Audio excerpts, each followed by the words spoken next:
तो एक बार फिर से सभी विद्यार्थियों का मैं मोस्ट वेलकम करता हूँ न्यू स्टार क्लासेज में। आप सभी जल्दी से जल्दी जुड़ जाइए। आज का बेटा जो हमारा सेशन रहने वाला है वो बहुत ही खतरनाक सेशन है।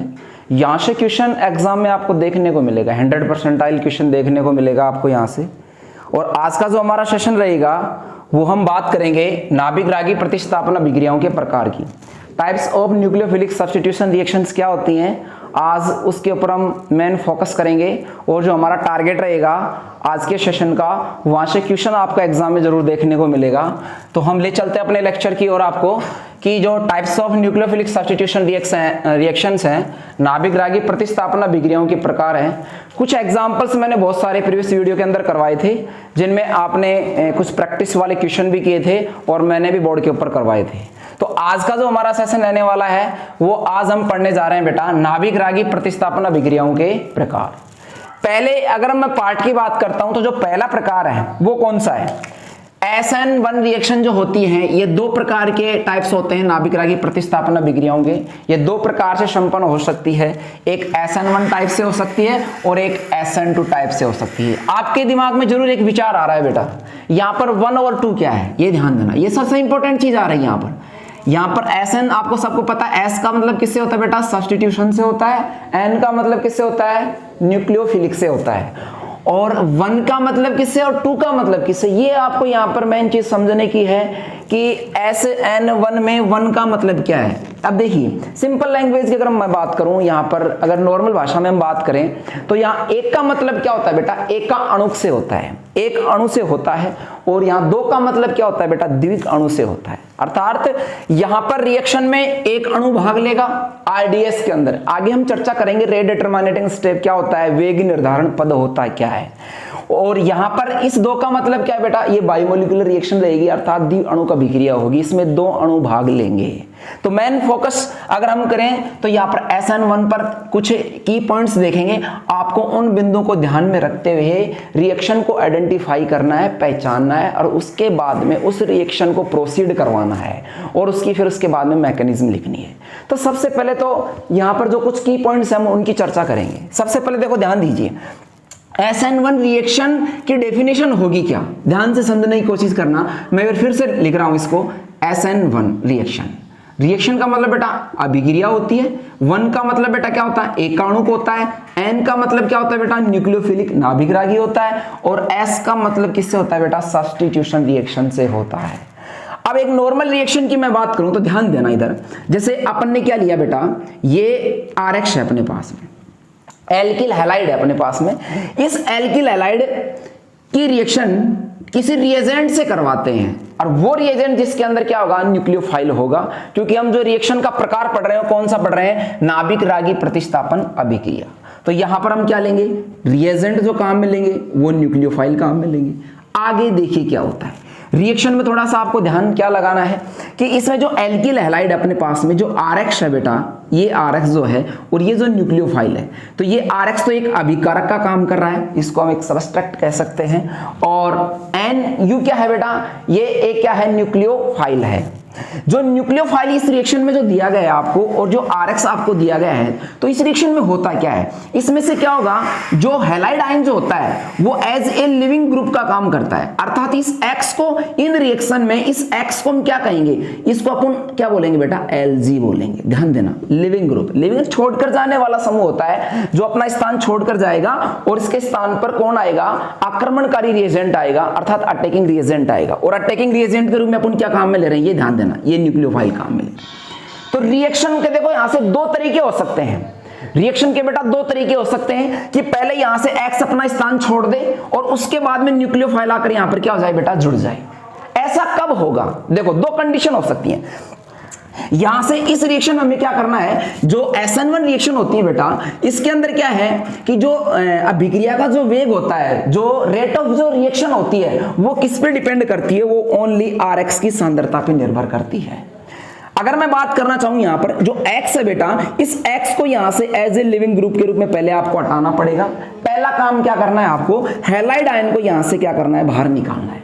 जैसे ही हैलाइड आयन यहां से हटेगा, हटने के बाद में यहां पर देखो क्या होगा, रिएक्शन को मैं वैसे प्रोसीड करा रहा हूं, RNU नाभिक रागी प्रतिस्थापन, ये प्रोडक्ट बन गया और ये हैलाइड आयन क्या हो गया, बाहर हो गया। ये तो क्या था बेटा, लिविंग ग्रुप था, और ये क्या बना बेटा, ये प्रतिस्थापन उत्पाद बन गया। NU क्या था बेटा, ये अटैकिंग रिएजेंट था, आक्रमणकारी नाभिक रागी था, और RX क्या था, अभिकारक अणु था जिस पर हम अभिक्रिया संपन्न करा रहे हैं। अब ये जो रिएक्शन हो रही है ये कितने चरणों में संपन्न होगी, अर्थात इसकी मैं मैकेनिज्म की बात करूं, इसकी क्रियाविधि की मैं बात करूं, तो वो कितने चरणों में संपन्न होगी, कितने स्टेप में संपन्न होगी, वो मेन चीज ध्यान रखनी है आपको।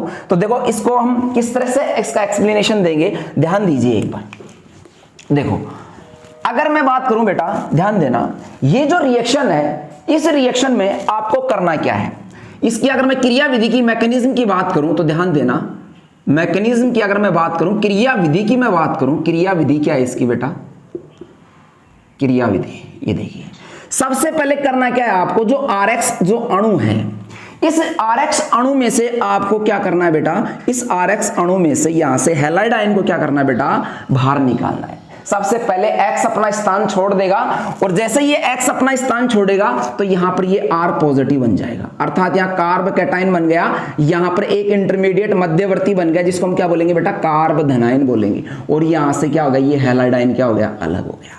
ये जो स्टेप आपको देखने को मिल रहा है बेटा, ये स्लो स्टेप होता है। किसी भी रिएक्शन की जब रेट को डिटरमाइन किया जाता है तो उसमें उस मैकेनिज्म में उसका जो स्लो स्टेप होता है उसी को क्या करते हैं अपन, एक आधार मानते हैं। तो यहां पर इस रिएक्शन के अंदर जो स्टेप, अगर मैं पहले चरण की बात करूं या पहले स्टेप की मैं बात करूं, तो इसका जो पहला स्टेप होगा बेटा वो कैसा होगा, स्लो स्टेप होगा, धीमा पद होगा, और धीमा पद से ही रेट ऑफ रिएक्शन लिखी जा सकती है किसी अभिक्रिया की। कोई रिएक्शन बहुत ज्यादा स्पीड से हो रही है तो हम उसकी रेट को डिटरमाइन नहीं कर सकते, अर्थात हम उसकी ऑर्डर ऑफ रिएक्शन नहीं निकाल सकते। तो वहां पर मैकेनिज्म में हमें क्या करना है, एक ऐसा स्टेप डिटरमाइन करना है जिसकी रेट क्या हो बेटा, बिल्कुल स्लो हो, अर्थात वो जिसकी स्पीड रिएक्शन की क्या हो बेटा, वो कम होनी चाहिए, अर्थात जो धीमा पद होगा वही क्या करेगा, रेट को क्या करेगा, डिटरमाइन करेगा। अब यहां पर रिएक्शन में देखो होता क्या है, ये जो RX अणु है, इस RX में से देखो हमारा टारगेट, मैंने क्या बताया आपको, सबसे पहले आप हैलाइड आयन को हटा दो। चलो हैलाइड आयन को मैंने निकाल दिया, यहां पर बेटा ये क्या बन गया, एक इंटरमीडिएट बना, मध्यवर्ती बना, जिसको हम क्या बोलेंगे, कार्ब धनायन बोलेंगे। अब यहां से ये X ऐसे थोड़ी हट जाएगा, कोई बॉन्ड यहां से धीरे धीरे टूटेगा, बॉन्ड का क्लीवेज जो होगा बेटा वो धीरे धीरे होगा, लेकिन हमें यहां करना क्या पड़ेगा, इस रिएक्शन को यहां से इस हैलाइड आयन को इजीली बाहर निकालने के लिए हमें इसके अंदर मीडियम को काम में लेना पड़ेगा, अर्थात हम यहां पर मीडियम क्या काम में लेंगे। तो मीडियम की अगर मैं बात करूं तो यहां पर अपन क्या काम में लेंगे, पोलर प्रोटिक सॉल्वेंट काम में लेंगे, अर्थात ध्रुवीय विलायक काम में लेंगे, और वो भी कौन से बेटा, प्रोटिक होने चाहिए। तो पोलर प्रोटिक जो सॉल्वेंट है कौन कौन से हो सकते हैं, अर्थात मैं बात करूं वाटर मॉलिक्यूल ले सकते हो आप इसके अंदर, ये पोलर भी है और प्रोटिक बेस में प्रोटॉन है बेटा। आप क्या कार्बोक्सिलिक एसिड भी ले सकते हो क्योंकि ये भी पोलर प्रोटिक सॉल्वेंट है बेटा। आप इसके अलावा आप अल्कोहल भी काम में ले सकते हो, ROH। इनमें से आप कोई भी एक पोलर प्रोटिक सॉल्वेंट काम में ले सकते हो। ये पोलर प्रोटिक सॉल्वेंट ऐसा क्या कर देता है जिससे कार्ब कैटायन का फॉर्मेशन इजीली हो जाता है, कार्ब धनायन आसानी से बन जाता है। देखिए ध्यान दीजिए, जब इस RX में से जो इस CX वाला बॉन्ड है, यहां से इस बॉन्ड का हम क्लीवेज करेंगे और इस हैलाइड आयन को यहां से रिमूव करेंगे तो होगा क्या, ध्यान देना, जो पोलर प्रोटिक जो सॉल्वेंट होगा बेटा वो इस हैलाइड आयन के चारों तरफ क्या हो जाएंगे, इसको कवर कर जाएंगे। कवर करने से क्या होगा, इसका सोल्वेशन हो जाएगा, इसका विलायक योजन हो जाएगा, और जैसे ही इसका विलायक योजन होगा तो यहां से इस बॉन्ड के टूटने की रेट क्या हो जाएगी बेटा, बढ़ जाएगी, और हमें इजीली क्या मिल जाएगा, कार्ब कैटायन मिल जाएगा।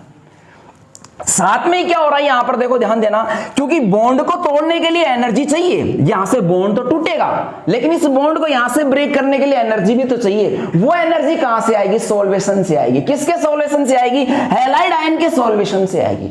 अगर यहां पर आपने प्रोटिक सॉल्वेंट काम में नहीं लिया तो बेटा यहां से इस हैलाइड आयन का लिविंग ग्रुप का निकलना आसान काम नहीं रहेगा, अर्थात यहां से लिविंग ग्रुप इजीली निकलेगा नहीं, रिएक्शन आगे प्रोसीड होगी नहीं तो कार्ब कैटायन कैसे फॉर्म होगा।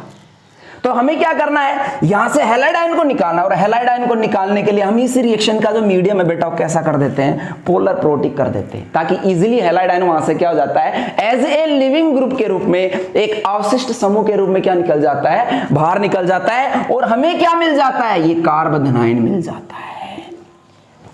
तो देखो पहला टारगेट क्या करना है मैकेनिज्म में, आपको पहले स्टेप में हैलाइड को हटाएंगे, कार्बोनाइन बनाएंगे। ये सबसे इंपॉर्टेंट चीज है। इसके अंदर अपने क्या बनाया, कार्बोकैटायन का क्या किया, फॉर्मेशन किया। तो पहले स्टेप में पहला स्टेप कैसा था बेटा, मैं यहां लिख सकता हूं स्लो स्टेप। ये कैसा स्टेप है, स्लो स्टेप है।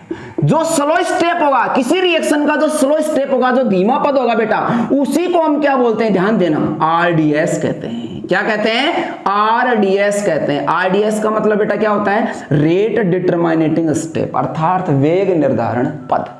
अगर मैं आरडीएस की बात करूं तो आपसे यह पूछा जाए कि किसी मैकेनिज्म में आरडीएस कौन होगा, तो स्लो स्टेप ही क्या होगा बेटा, रिएक्शन का क्या होगा, आरडीएस होगा।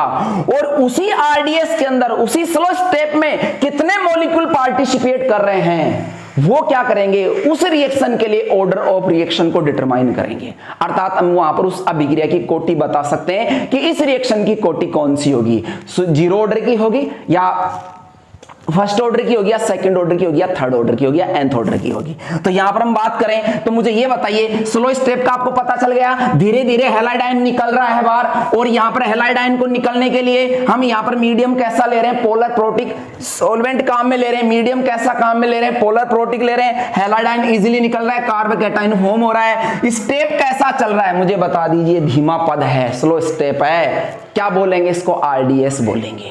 तो डेफिनेशन क्या निकल गया, ये देखो ध्यान देना, हम यहां पर रिएक्शन की कौन सी बात कर रहे थे बेटा, SN1 रिएक्शन की बात कर रहे थे।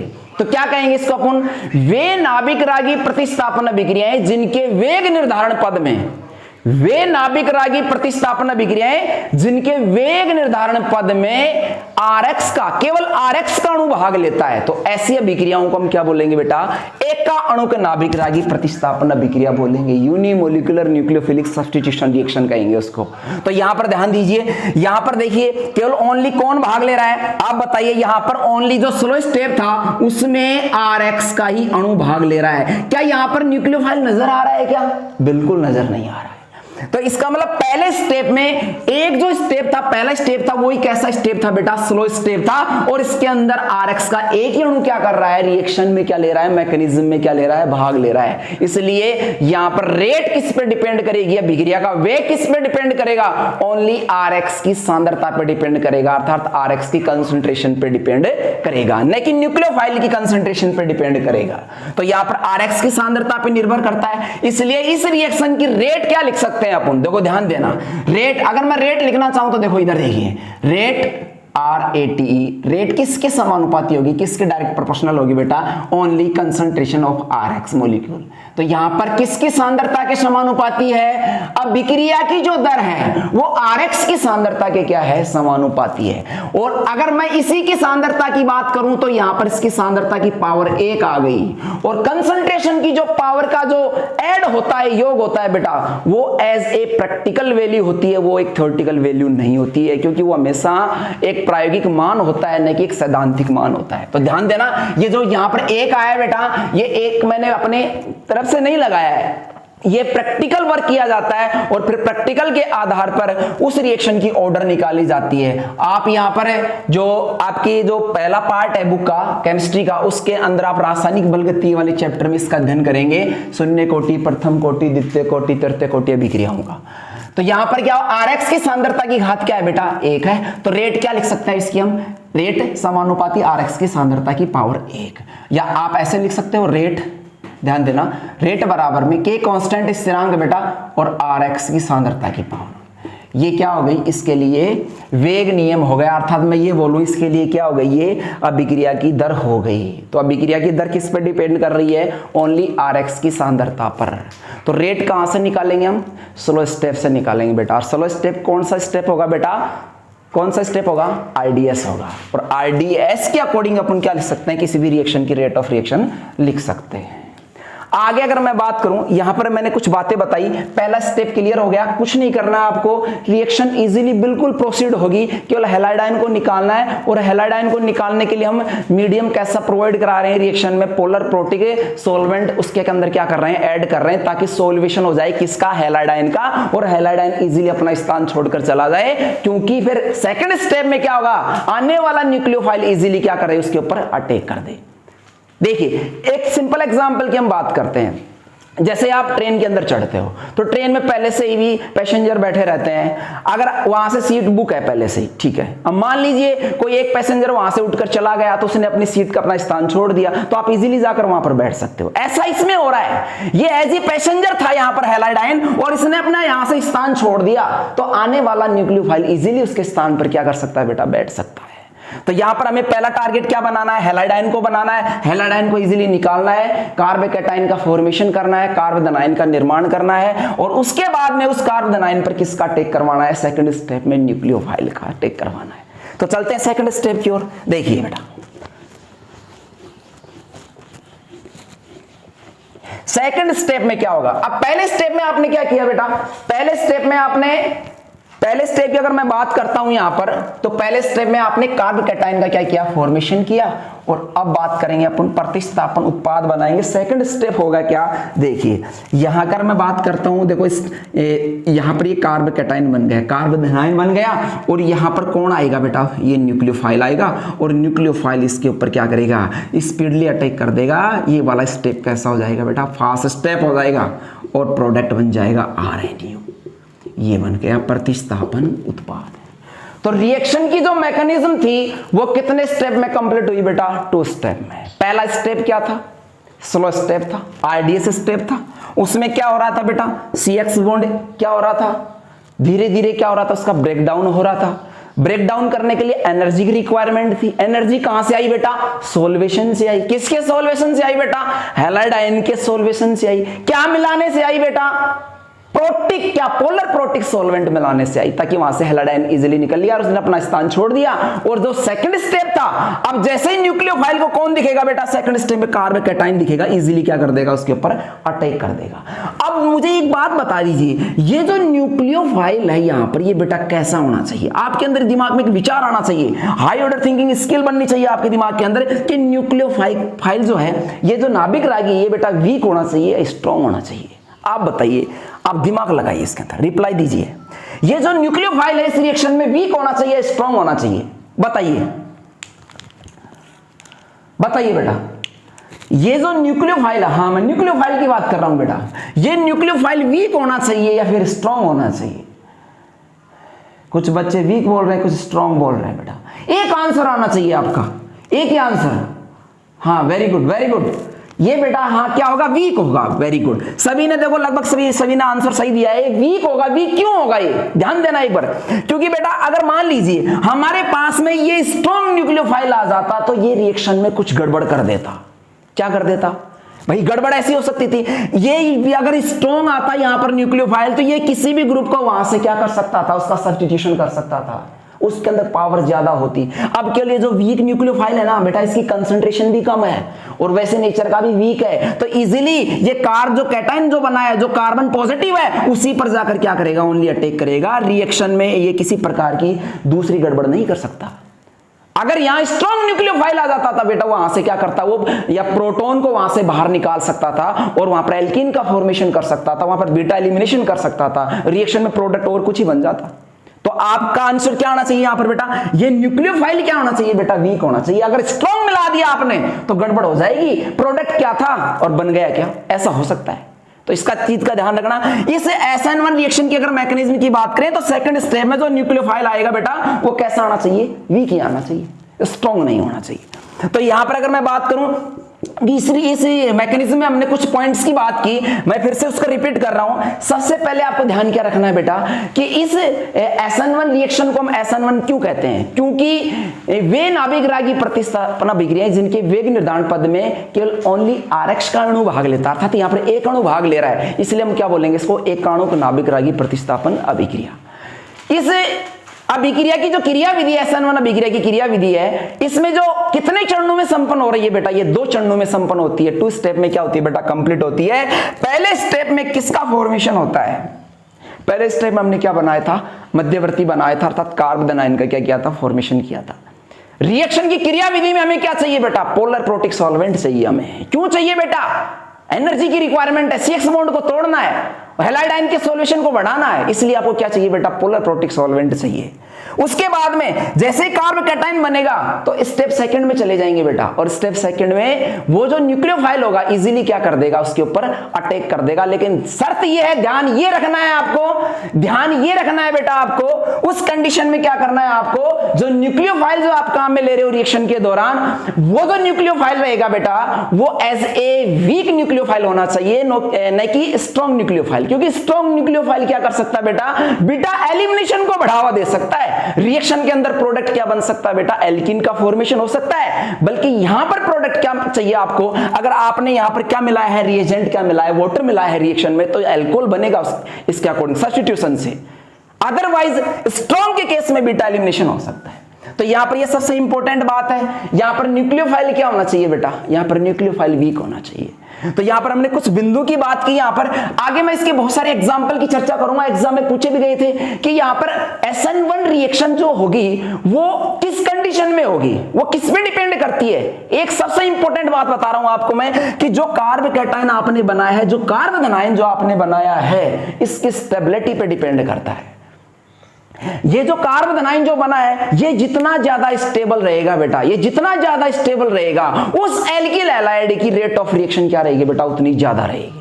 अब यहां पर देखिए, अगर मैं इसकी बात करता हूं, इस रिएक्शन के अंदर रेट ऑफ रिएक्शन की बात करता हूं, ये जो कार्ब कैटायन आपने बना दिया, रिएक्शन कितने स्टेप में हो रही थी, 2 स्टेप में हो रही थी, और ये जो कार्ब एनायन बन रहा है बेटा, यही क्या करता है, यही ये बताएगा कि कौन सा हैलाइड रेट SN1 रिएक्शन के लिए फास्ट रिएक्शन देगा या इजीली रिएक्शन देगा। तो वहां पर रेट ऑफ रिएक्शन ज्यादा होगी या नहीं होगी।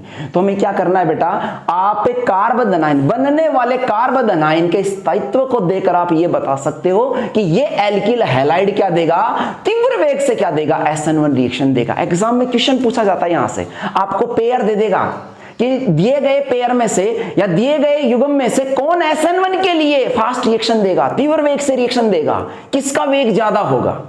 तो वो हम किससे डिटरमाइन करेंगे, ओनली फॉर SN1 रिएक्शन की बात कर रहा हूं बेटा। तो आपको स्टेबिलिटी चेक करनी है, किसकी स्टेबिलिटी चेक करनी है, कार्ब कैटायन की स्टेबिलिटी चेक करनी है। और कार्ब एनायन का स्थायित्व कैसे बढ़ता है, ये आपने 11th क्लास में भी पढ़ा होगा। अगर मैं एक सिंपल एग्जांपल की बात करूं बेटा, जैसे मेरे पास है मेथिल हैलाइड है, उसके बाद में 1 डिग्री आ गया, 2 डिग्री आ गया, 3 डिग्री आ गया, एलाइलिक आ गया बेटा, एलाइलिक आ गया, बेंजाइलिक आ गया अपने पास में। तो मेथिल हैलाइड है, 1 डिग्री है, 2 डिग्री है, 3 डिग्री है, एलाइलिक कार्ब एनायन भी बन सकता है बेटा, एलाइलिक हैलाइड भी काम में ले सकते हैं अपन, और बेंजाइलिक हैलाइड भी काम में ले सकते हैं। तो इनमें सबसे ज्यादा मोर स्टेबल किससे बनेगा, कार्ब कैटायन बेटा, बेंजाइलिक कार्ब कैटायन क्या होगा, सबसे ज्यादा स्टेबल होगा। क्यों होगा, बेंजाइलिक कार्ब कैटायन जो होगा वो सबसे ज्यादा स्टेबल होगा, उससे बनने वाला जो बेंजाइलिक जो हैलाइड से बनने वाला जो कार्ब कैटायन वो ज्यादा स्टेबल क्यों है, उसका रीजन बताइए। आपने 11th क्लास में पढ़ा होगा कि बेंजाइलिक जो कार्ब कैटायन जो बनेगा बेटा वो ज्यादा स्टेबल है, वो मिथाइल कार्ब कैटायन से भी ज्यादा स्टेबल है, 1 डिग्री से भी ज्यादा है, 2 डिग्री से भी ज्यादा है, 3 डिग्री से भी ज्यादा है, एलाइलिक कार्ब कैटायन से भी ज्यादा स्टेबल है। हाँ बेटा, ड्यू टू रेजोनेंस, रेजोनेंस तो एलाइलिक में भी होगा, लेकिन बेटा बेंजाइलिक कार्ब कैटायन के अंदर नंबर ऑफ रेजोनेटिंग स्ट्रक्चर्स क्या बनती है बेटा, ज्यादा बनती है, इसलिए वहां स्टेबिलिटी क्या आती है, ज्यादा आती है। इसलिए बेंजाइलिक कार्ब कैटायन क्या होगा, इनमें सबसे इजीली क्या करेगा, रिएक्शन देगा, SN1 देगा, आसानी से देगा रिएक्शन। अगर आपको यहां पर 2 पेयर दे दे, एक आपको दे दे 3 डिग्री एल्किल हैलाइड और एक आपको दे दे बेंजाइलिक हैलाइड, तो बताइए इनमें से कौन सा SN1 रिएक्शन के लिए फास्ट रिएक्शन देगा, कौन सा कंपाउंड देगा, कौन सा कंपाउंड देगा, बताइए, रिप्लाई दीजिए, रिप्लाई दीजिए, आप रिप्लाई दीजिए। बेंजाइलिक हैलाइड और हाँ बेंजाइलिक हैलाइड और 3 डिग्री एल्किल हैलाइड में से कौन सा इजीली रिएक्शन देगा, ओनली फॉर SN1 रिएक्शन के लिए, बताइए बेटा कौन सा देगा। हाँ, बेंजाइलिक कार्ब कैटायन क्या होगा बेटा, ज्यादा स्टेबल होगा, और बेंजाइलिक जो हैलाइड होगा वो SN1 के लिए क्या देगा बेटा, तीव्र वेग से रिएक्शन देगा। इसलिए आपका आंसर क्या आना चाहिए, बेंजाइलिक हैलाइड आना चाहिए। आगे इसके ऊपर बहुत सारे क्वेश्चन प्रैक्टिस कराएंगे, और बेटा ध्यान रखना ये जो मैंने मैकेनिज्म बताई है इसके अंदर एक चीज और देखेंगे अपन, वो सबसे इंपॉर्टेंट चीज है कि जहां पर अगर आपको मान लो कायरल मॉलिक्यूल दिया गया है, आगे बात करेंगे कायरलिटी होती क्या है, कायरलता होती क्या है, अकायरलता होती क्या है। अगर कोई कायरल अणु दिया गया है तो बेटा ध्यान देना S1 के अंदर रैसमिक मिक्सचर का फॉर्मेशन होता है, वहां पर रैसमीकरण की घटना देखने को मिलेगी। बड़े ही ट्रेलर के साथ समझाऊंगा आपको कि रैसमिक मिश्रण होता क्या है। तो यहां पर आज का जो हमारा ये लेसन था बेटा, जो हमारा जो सेशन है बेटा, इसमें मैंने थोड़ी सी SN1 रिएक्शन के लिए बेसिक बातें की थी और इसमें कौन कौन से बिंदु बताए मैंने। अगला जो हमारा जो इसमें बेटा लेक्चर आएगा वो ओनली फॉर SN1 रिएक्शन का ही होगा, जिस पर हम क्वेश्चन की प्रैक्टिस करेंगे और वहां से एग्जाम में आपको क्वेश्चन देखने को मिलेगा 100%। तो मिलते हैं नेक्स्ट लेक्चर में, अपना ध्यान रखना और चैनल को बेटा ज्यादा से ज्यादा सब्सक्राइब करना, लाइक करना, शेयर करना भूलना नहीं है आपको। और प्रॉपर रूप से बेटा आपको सभी सब्जेक्ट के जो लेक्चर हैं बेटा वो टाइम से टाइम आपको अवेलेबल व्हाट्सएप के ग्रुप के माध्यम से आपको अवेलेबल हो रहे हैं। तो मिलते हैं नेक्स्ट लेक्चर में। ओके, टेक केयर, ध्यान रखना।